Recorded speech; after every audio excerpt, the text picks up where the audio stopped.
All right, on today's program, we are going to be spacing and setting up fucking Derek's rear wheel.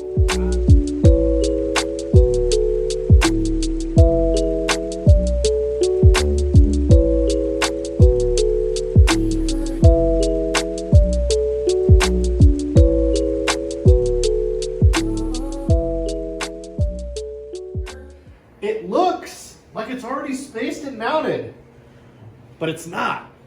Don't let it fool you. It's not ready. We're gonna make it ready. This will be the first little tip.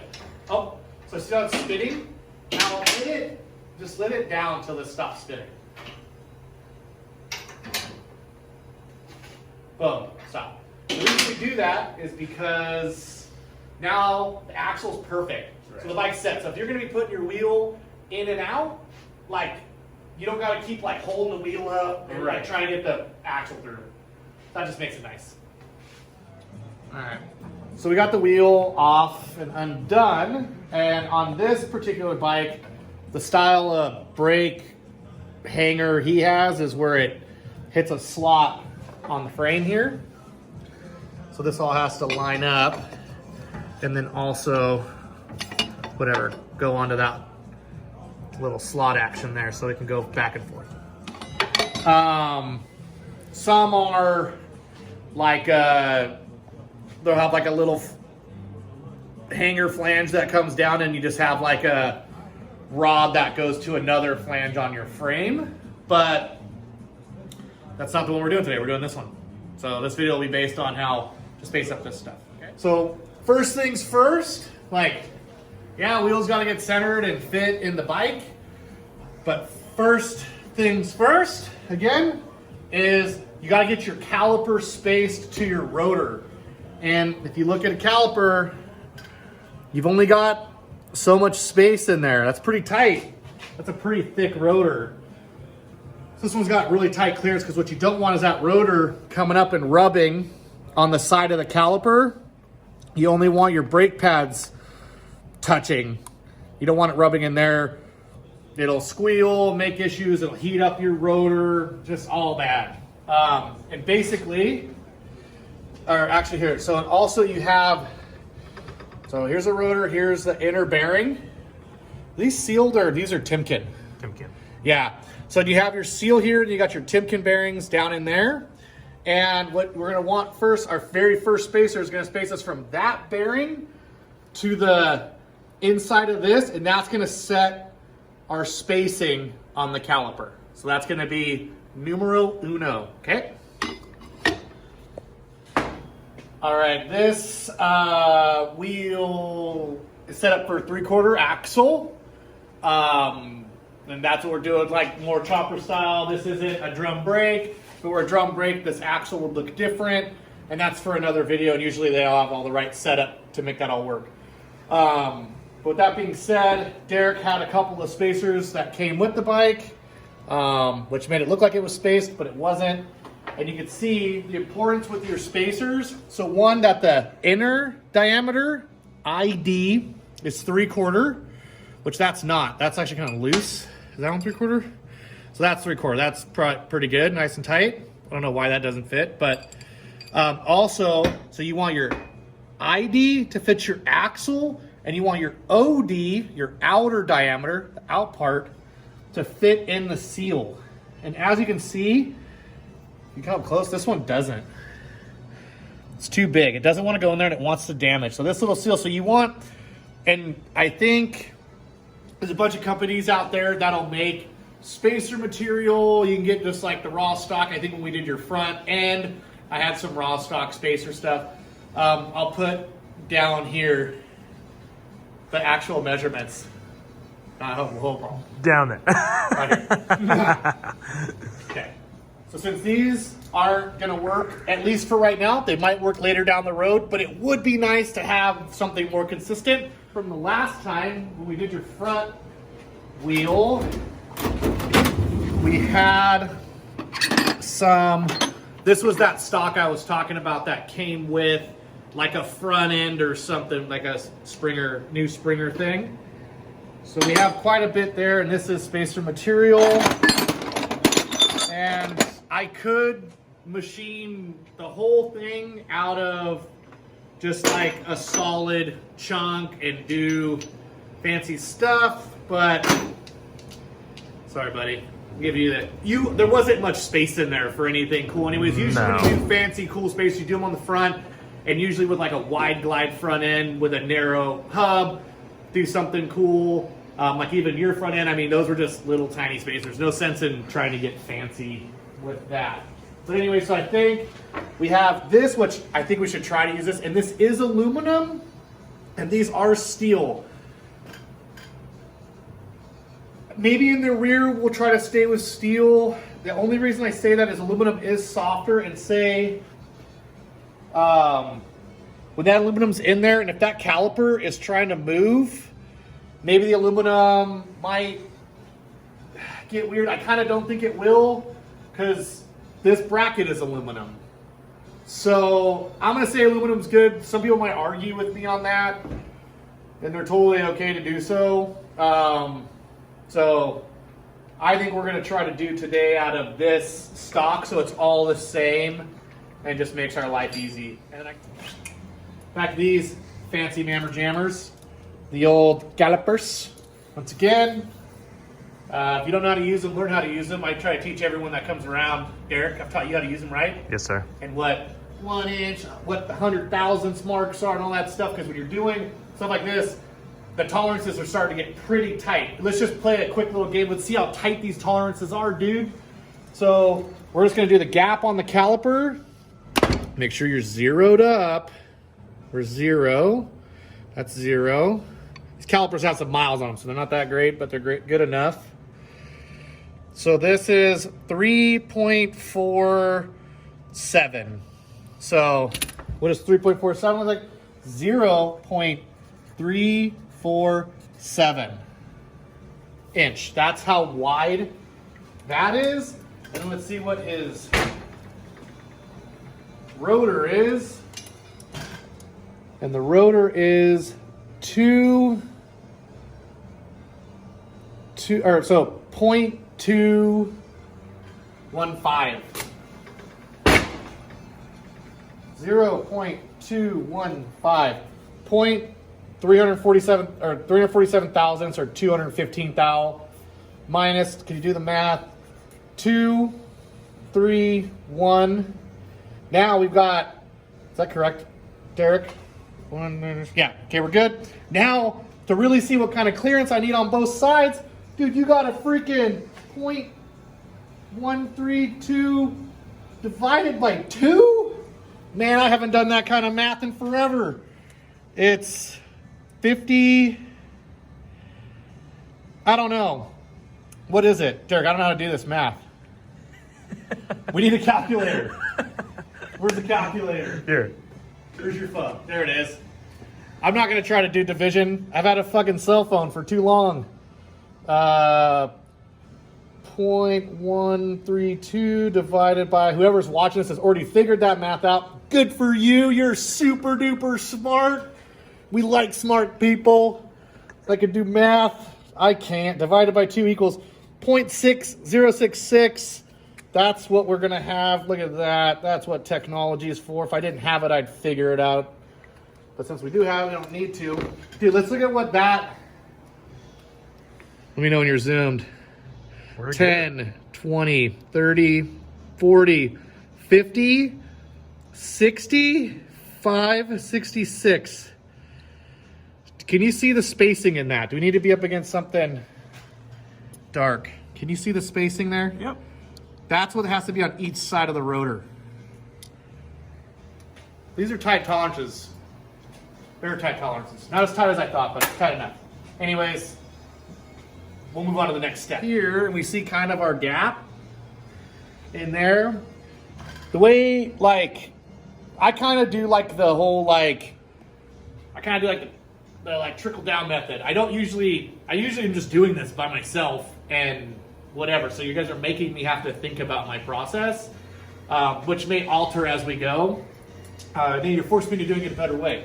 But right now I know there's about that much of a gap, so I'm just getting, even though I know I'm not centered, I'm going to pull that over off to the side. I'm going to take the back end of my calipers I'm gonna rest it on the, and you've seen me do this in other videos, that old eyeballing method. Right about to there. So I've got on my bearing, because I'm looking for the distance between the bearing and the caliper bracket. And right now, it looks like, tighten that up so I don't lose my spot. We're at 790. Let's just call it 800 thousandths, because right now I'm just trying to get somewhere. 800 thousandths, might need to do a Sharpie. So we got 800 thou, but I still need this to come up. That's 66, but if this was sitting flat, and that measurement is 800 thousandths, I should only have to just add another 66 to it.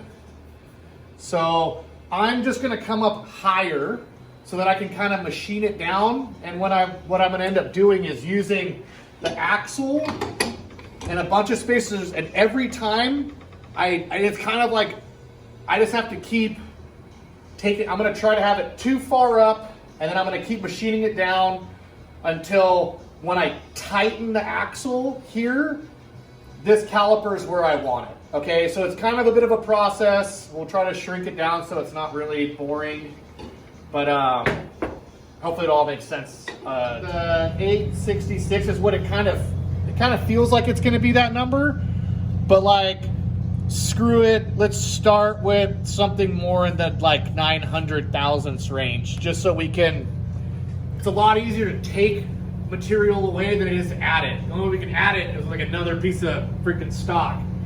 So what do I got? Do I got anything around that range? That one's 750, no. This one's 145. Or 145, whatever. This has got enough meat on it, so we're gonna go ahead. I'm gonna machine this one down to 900 thousandths, and then I'm gonna start that trickle down process until I'm happy with where it sits, and you'll get to see kind of how that's done. All right, so let's set our calipers at 900, because that's what we wanted, right? Bink, there's our 9. Tighten that up. Once again, I know machinists don't like you scribing. These aren't scribes, they're calipers. But I'm a freaking rebel, dude, and I break rules. Come and get me, I don't care. Anyways, they make the best scribes ever because they're so damn accurate. I kind of screwed it up, so we want to get back to that 900. Anyways, there's my scribe lines. Those are gonna, I'll be able to see them when I go to machine, when I can cut it down. And what was this number we wanted this down to again? 900. Jesus, man, you pay such good attention. I only said it like 15 times. Put it here in the lathe.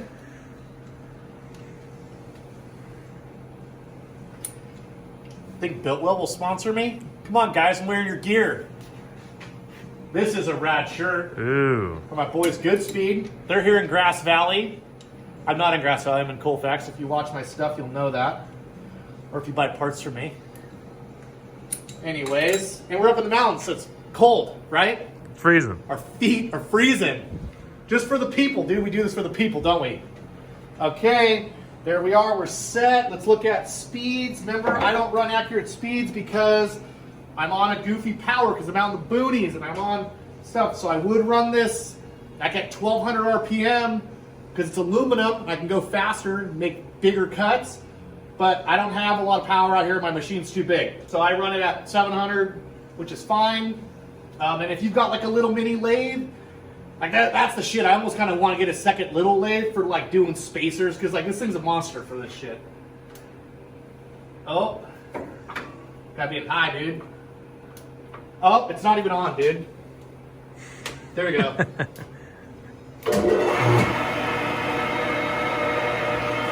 Now you won't be able to see it, but I can see my scribe line. And what I do, a little trick, so like I can see my scribe right now. Come get in here, Derek. So basically what I'll do is I'll make my, instead of just like cutting this back like this every time, you know, instead of just doing that until I get there, I do like another little boot kiss, and then I go in a little bit and I make a hard cut right to where I want it. So now you can't miss it. You can see it every time.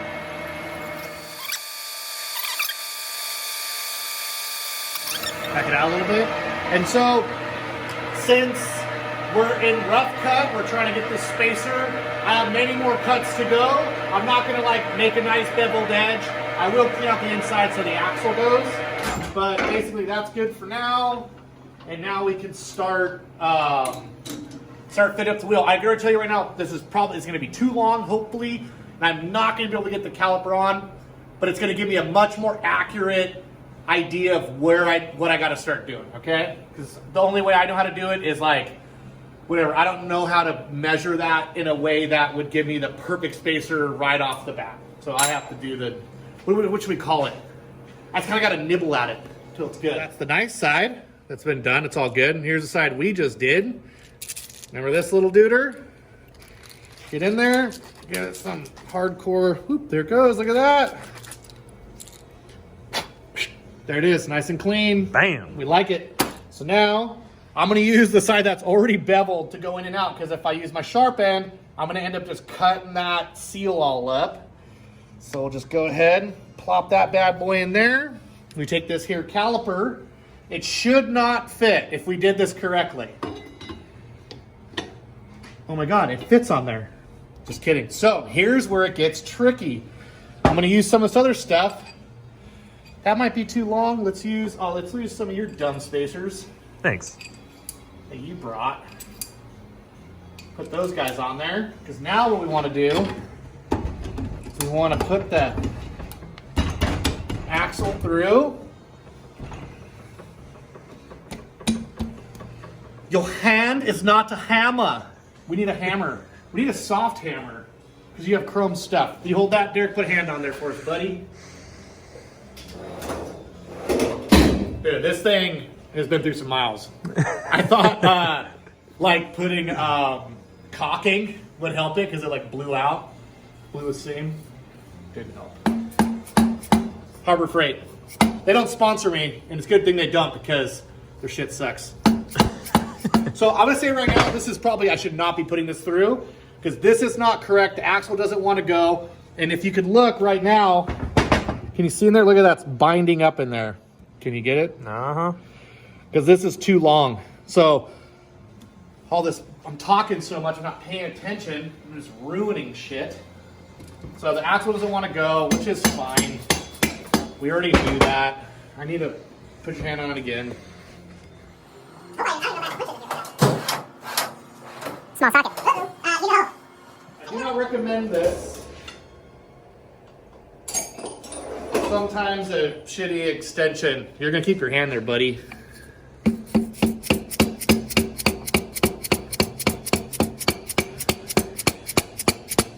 Probably ruined your bearings. Yeah, thanks. So, like I said, I'm usually by myself, and I'm not trying to teach people stuff, or at least teach them how to do it the wrong way. Anyways, so let's see. Maybe, you're seeing where I'm going. Fuck it, let's take this out. Sorry, Derek. So really, we can see right now, like if you can look, if this were to be good and flat, I'm gonna go ahead and take, let's see, we're at 9. What are you filming? There you go. Since we were at 900, what this spacer was, I assumed this could be pretty close. Why don't we go to, let's do 875. Let's take 25 thousandths off, and let's see what that gets us. So this is where it's kind of sad for me, and I need to step my game up, and I've needed to for like 10 years at least. I should have a digital readout, since I have this thing that tells me where I'm at when I'm moving this way and this way. I do not have that, so I still kind of have to like old school it, which, I mean, some people don't even have a lathe, so I'm a little bit ahead of the game. So right now I gotta go find 25 thousandths, which is like nothing, dude. That is 25 thousandths. There's gap there. But anyways, I'll put a little scribe on there. You know what? Let's fire it up. It's get sketchy. There's 25. Remember, I do my little, you don't need this. Long sleeves. Dangerous shit. Let's just see where we're at. I never even mic'd it to even see if we're even at a proper size. So we've got, and you want to always kind of measure with the tip. You don't want to be like all up in there unless you like have to. So you're supposed to just be like right there, little wiggle. We are at 8. So we went a little bit over. We're at 865,000. So we're back at that number I kind of thought it would be. But once again, those were just rough guesses.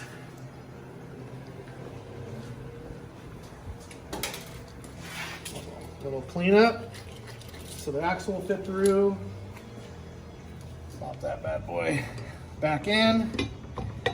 And what I mean, sometimes if you just put enough spacers on so it doesn't have to go all the way through the wheel. Yep, so that'll be good. I'll kind of do that, and then now we can see the spacing. See, this is moving right now, even though I'm pushing it down, but I technically, when we're for reals, we're gonna wanna actually put this under pressure, which is, I think you do not quote me on this, I was taught to put 60 foot-pounds of torque on my axle. That could be different for other people. That's just what I was taught from my dad. So, I don't know if you can see it right now, Derek, but if you can get in there and look, less space, more space. Can you see that? Mm-hmm. Can you guys see that? They're shy. They don't want to say anything. Which means we need to come down some now. So, try to be politically correct here, but we might need to take a C hair off. Do we know what that means? I'm not going to say it. Don't say it. Don't say it, dude. Don't say it. Don't say it, dude. Not in these times. Not in these times. Okay, so I'm going to say we want to even that out. I probably could even go get some feeler gauges. Maybe we'll pause. I'll get some feeler gauges and let's actually do this a little bit. Let's get more hardcore. All right. I would normally not do this because these right here, even though they don't work where the fuck, I like to use them. Let me go get the right tools. All right, these here things are called feeler gauges. These got some miles on them. They're a little twisted. Hey, 66 millimeter, 26. Anyways, these are really thin dudes. If you're not familiar with feeler gauges, they're all different thicknesses. And they should say remember our 0.066. So that's going to be in here. These are 20s. 0.66 pretty thick. You might even have to add it up. We might not have something that thick. What's this? This is the thickest one in here. That's 30. So I would need 2 of those to get our 66. Oh man. Oh no, that's right. I thought I did something dumb.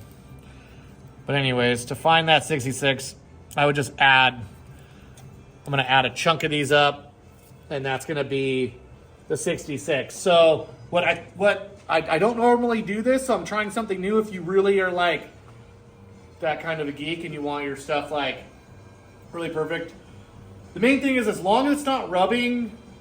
We had a saying at the shop was an inch is as good as a mile, so if it's not rubbing, it's good. There is some strain that can happen, so you want to make sure you're within tolerance that it's not going to hit, but it doesn't have to be fucking super perfect. Once again, I said this in the videos, it's just a chopper. This is not a spaceship. It's not going to the moon. It ain't fucking curing cancer. It's just a chopper. So we don't need to be all crazy, cray. As long as it's not rubbing on your caliper, which I can't even tell you how many bikes I've taken apart and the caliper has been totally machined down by the rotor. The rotor has clearanced itself in there to fit. So somebody was rocking it for a minute. So they're probably loud to ride next to, and they probably wondered why their bike was super hard to push. But so anyways, I'm gonna go ahead and try to measure this out, and I'll see what I can come up with. I'm trying this kind of for the first time to be more accurate with you guys. Let's just see what it looks like.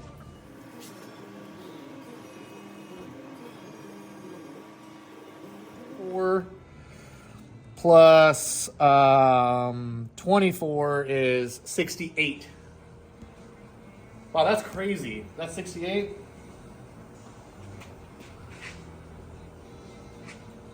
Well, anyways, I told you my math back then was probably not correct anyways. So, and if you notice, every time I'm pushing because I put it right there, Derek, let's watch. So every time I put pressure, this sets up on the spacers. Once again, this is still not that accurate because I'm actually not bolted through. So this one is, so there's a 20 thousandths difference. So let's cut that in half. I need to take off 10 thousandths. And once I take 10 thousandths off this spacer, I'm gonna do a hard bolt up and we're gonna see where it's at. I'm gonna tell you right now, I'm probably gonna leave it there, but we'll try to see really like what the thousandths is that it's off. Also, we'll see how much of this actually makes to the video. Maybe I fucking edit it all out 'cause it's like fucking redundant. And if it stays and you're hanging in, cool, and I appreciate it. I could be long-winded, but trying. Try. Derek reminded me that I didn't scribe it before I was going to start machining it. It's so minute, I can't scribe it. It's going to make no point. But if I had that digital freaking thing, I could tell where I'm at. So once again, use the old eyeballs to make this happen. So I'm just going to feather it out because I'm only taking 10 thou, dude. What does 10 thousandths look like when you're taking it off? Dude, I don't know. It's not a lot. So we're trying to get to 55. Cool. I went 3 thousandths over. Dude, these tolerances are too tight, bro. Whose idea was this? Freaking A. Freaking thick sea hair, dude. Okay.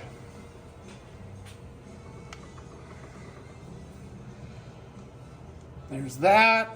Now, I feel like we're looking pretty sharp. I think we can go all the way through.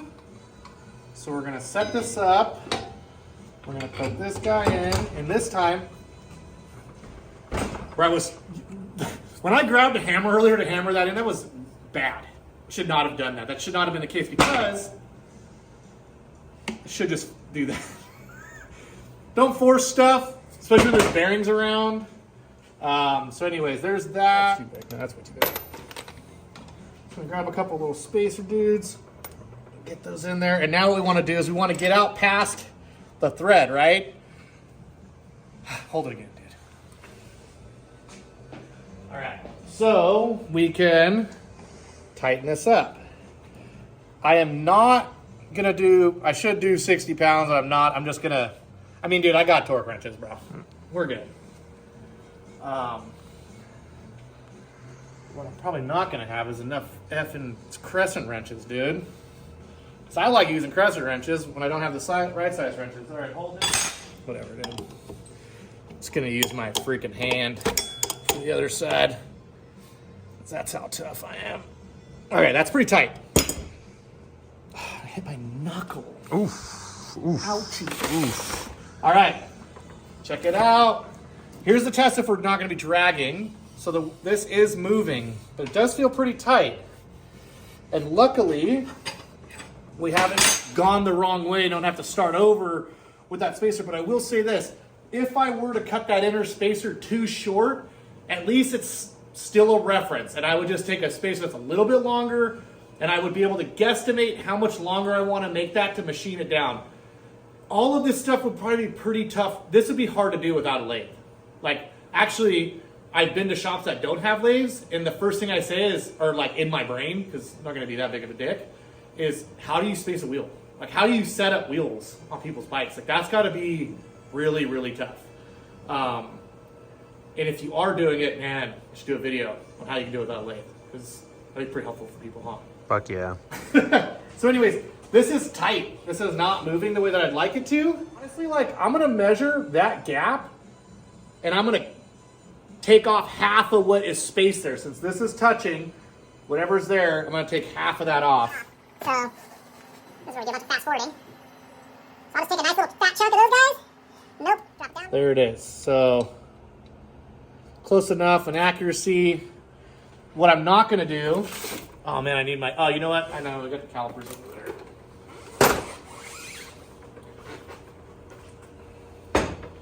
So what I'll do, oh, sorry. So now what we're gonna do is we got a nice little chunk that fit in there, good. Gonna mic that out. We've got 60 thousandths. Now I can do the math on that. We need to you want to cut that 60 thousandths in half? It's gonna be what, Derek? 30. 30. God, see, that's why I like hanging out with smart people, dude. Good God. All right, cool. Let's do it. Huge brain. My favorite part is now this table's starting to look like we're working. Got crap on here we don't need anymore. I even went and got another crescent wrench. So I like stripping stuff out. And these axles have such big nuts on them.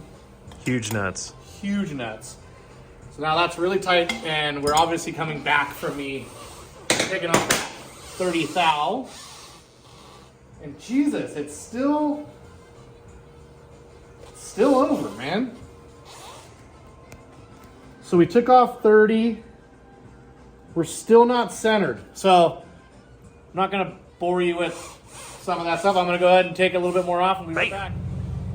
So after a few back and forths that I didn't want to bore you with, but I had to keep taking a little bit at a time because as I was torquing it up, it wasn't right. So it'd be interesting actually when I take this off to measure this spacer. I didn't even remeasure it to see where it's at to our earlier predictions. But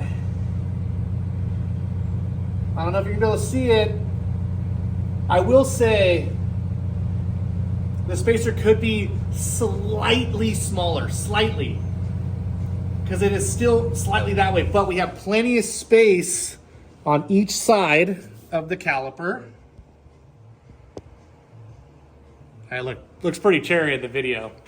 I know that it still has a little bit more gap on that side, but being that it's aluminum spacer, and over the next couple years of the wheel being torqued down and space, maybe those spacers get a little squished, and that will it'll have space for play over the years. I don't freaking know. But anyways, this is good. See, it spins nice. We know we've got good little drag.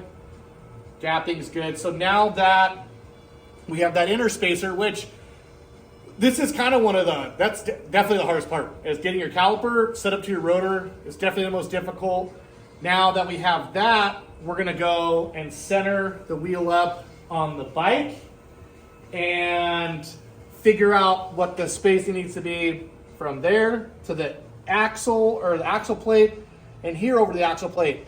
We're also going to have to line up this sprocket, but we're not going to be concerned with the sprocket because right now we want to get this wheel lined up tight with the frame because you want that centered, and then we'll worry about the sprocket. The cool thing with the caliper is it isn't as important with the rotor and the caliper where it lives in like the plane between the frame and it, as long as it fits and isn't like binding up on stuff. You'll know pretty quickly. And sometimes hubs and frame sizes, maybe the hub itself is making the caliper too far over. You might need to get a different caliper or a different hanger. But we already knew that this system fit in there, so we could obviously go work on it. So, but I should have specified that sooner. When you're doing it, like make sure whatever system you're working with, you can kind of do like a little floating mock-up and just make sure it's not hitting stuff. And also with different kinds of brackets, you know, you could put your caliper here and you have a bracket that does this, or you could be up here in a little tab bracket or whatever. On this particular setup, we go here because of that tab on the frame. But technically you put this anywhere. With that being said, whenever you're bleeding your caliper, which maybe get that in a different, fuck it, I'll tell you right now. You always want your, like the way that air bubbles flow up. So even though Derek's caliper's down here. See where his thing goes in? And the bleeder is right there, which means it's at the highest point. So when he goes to bleed his brake, you're going to be cracking that. All those air bubbles will come out. But I've done calipers where like they're down here. And the problem is now his bleeder is below the pistons, which means air can get trapped up here, which it's fine. You can definitely put a caliper here, but you want a second rotor, or you got to take your caliper off the bracket, put it on your rotor here or a separate rotor, bleed your brake so you can get all that air, all the air bubbles out of your line, and then you can put your caliper back on and it's fine that it's there. All right, that's just that little nugget of info for us.